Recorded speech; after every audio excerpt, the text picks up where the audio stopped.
Hello, this is Diana. This is my Tropes of the Universe YouTube channel. On my channel, I'm helping you fearlessly and unapologetically live your best, most authentic life. I'm helping you break through your barriers and transcend limitations you may have.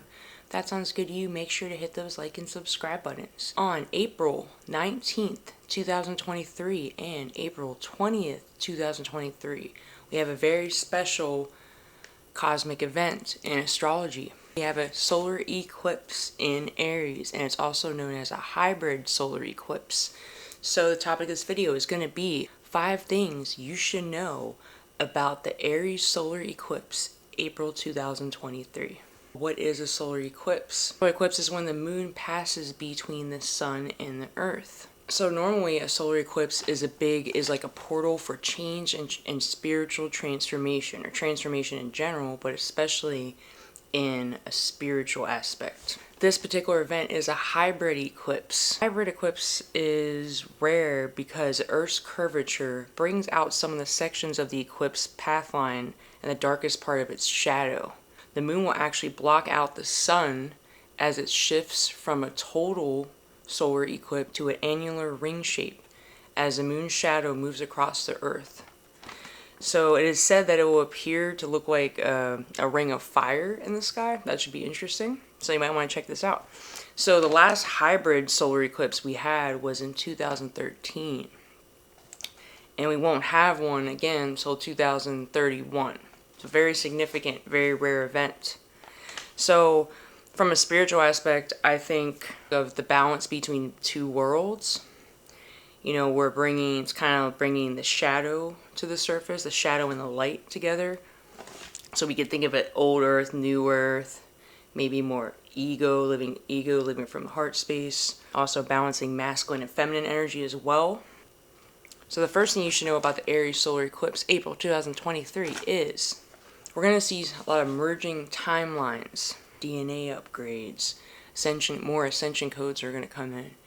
A lot going on energetically, and if you've been doing a lot of work spiritually, you know, I think it will be pretty good. If you've been doing a lot of shadow work and inner work, I think, you know, you're gonna merge more to your more optimal timeline.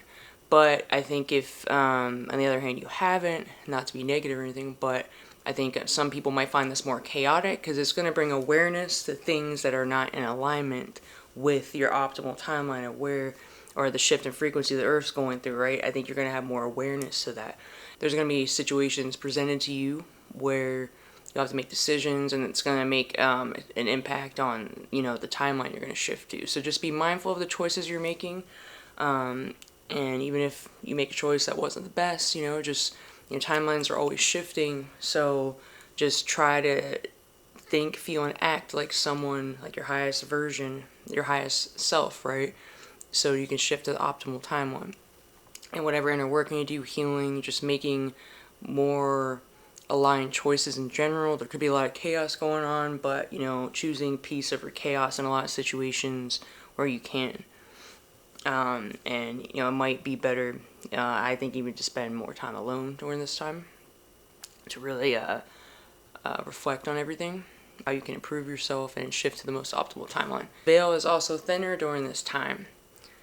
So when we have the veil being thinner, increased sensitivity and intuition during this time. You might have more access, more guidance from your spirit guides.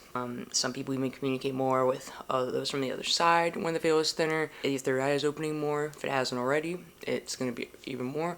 So the good thing about this is when the veil is thinner, you have more guidance to your divine self, your spirit guides, and your intuition is heightened. So when your intuition is heightened, your intuition will guide you more to timelines and situations and choices, and even people that are going to be more in alignment with the timeline that you want to shift to your most optimal timeline. So, and I think just the veil is thinner, just being an observer. You know, there might be a lot coming in. Some people have more spiritual gifts than others. Some people have more of a vision for that. Some people get more auditory. Some people just feel things, right? This clairsentience, there's all the clairs. So use that to see what feedback you are getting from these. You know, some people can get overwhelmed, but if you just be more the observer and don't try to put meaning on everything and just Maybe it's good to have a journal, reflect on what's coming through to you. What are you noticing?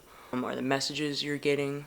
Things like that. What is your intuition trying to tell you? Being really in tune with yourself. So I think meditation is very important during this time.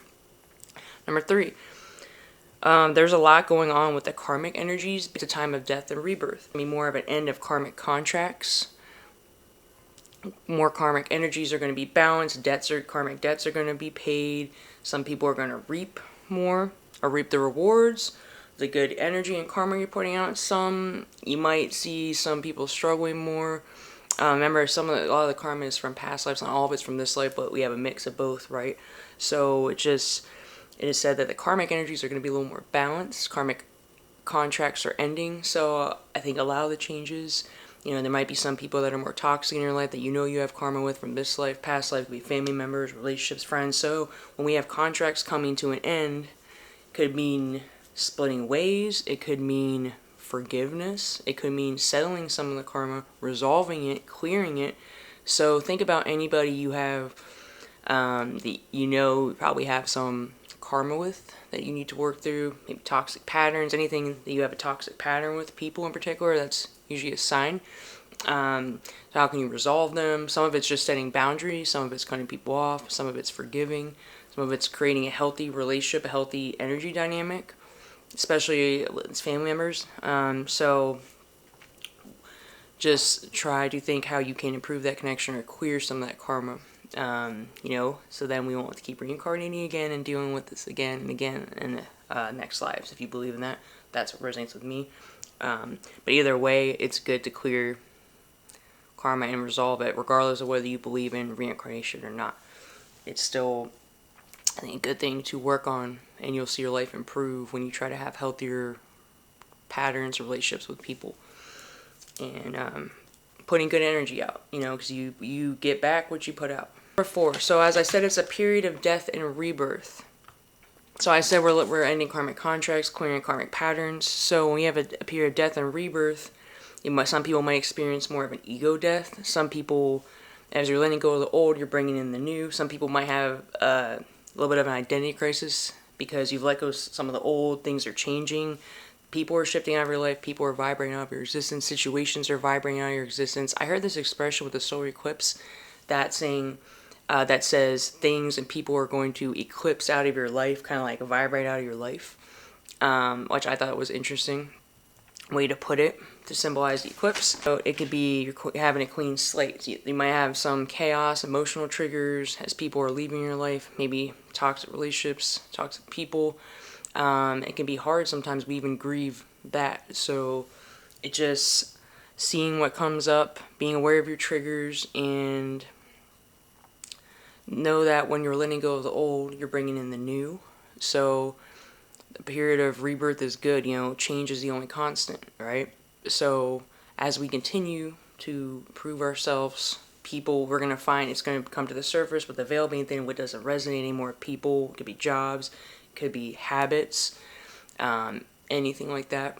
Relationships, friendships that don't really resonate with your highest self version or the direction your life is trying to go or your highest timeline. So be willing to let people go, let go of the old, and it's okay to grieve and be upset, but know that that's going to shift you to a better timeline. Some people aren't meant to be in your life forever. Some things aren't meant to be in your life forever. Some things are only there to teach you a lesson or to help you grow and develop and bring awareness, with the contrast to what is meant to be in your life and what isn't. So allow your old self to die and bring in and start to form new habits and meet new people, relationships, whatever.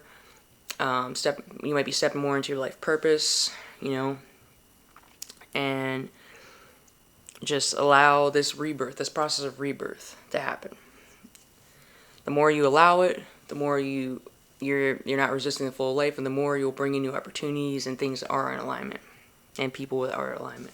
Number 5, the last one is, this solar eclipse is in Aries, so Aries energy will give you the confidence needed, and you'll be more creative as well. We have a solar eclipse, we have the veil thin, so you will notice that your creative and passion are enhanced during this time. So you can use that Aries energy and that confidence and creativity to create the new.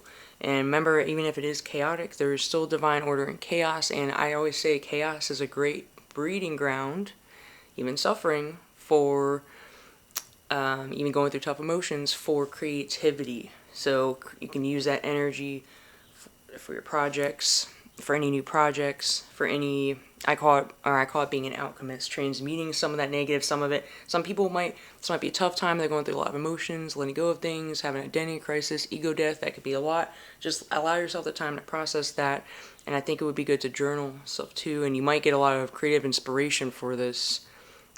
So be an alchemist. Make something out of, even if it's chaotic for you, you can still make something positive and inspire and help people, or maybe it will guide you more to your life purpose or your passions during this time. Aries is a passionate sign. And Aries also is very courageous, so it will also give you the courage to go through this process with more ease. You have more of that energy. And we know we do have Mercury retrograde on the 21st. We'll be in Taurus, so that will give us time to slow everything down a little bit and have more grounded energy after the eclipse. So I might make another video on that, or maybe a short or something. So that will also shift gears. So also the tips, I always say to ground yourself, meditate more. Your intuition is more important this time. Your veil is thin, so meditation is important, and it will help calm the chaos if you have a lot of chaos going on, or keep you more centered even in the midst of chaos. Self-care is very important. Hydration. I even say eat lighter during big energy shifts like this. You can use the emotions you have as feedback. All that's going on, be the observer, use it as feedback as to guide you on your next move in life, or towards projects, or whatever the next decisions you need to make to be more in alignment with your highest self. Surrender, go with the flow, and things, it could be a blessing in disguise. All these things are coming up. You might lose jobs, friends, relationships, but this is all towards your transformation and development. This is shifting to the next level is going to require a different version of you. It means letting go of things that aren't meant for you. So just understand that. And it does get better. Like I said, journaling is very important to see what comes up for you, and also maybe to release. Some people do more rituals on solar eclipse, so there's plenty of rituals you can look up. If you like my content, hit those like and subscribe buttons. I also have a Facebook group, an Instagram, and a TikTok. My link is in this video description and in my channel description. I also offer transformational and spiritual coaching if you're interested in that. My contact information is in this video description as well. Have a good day.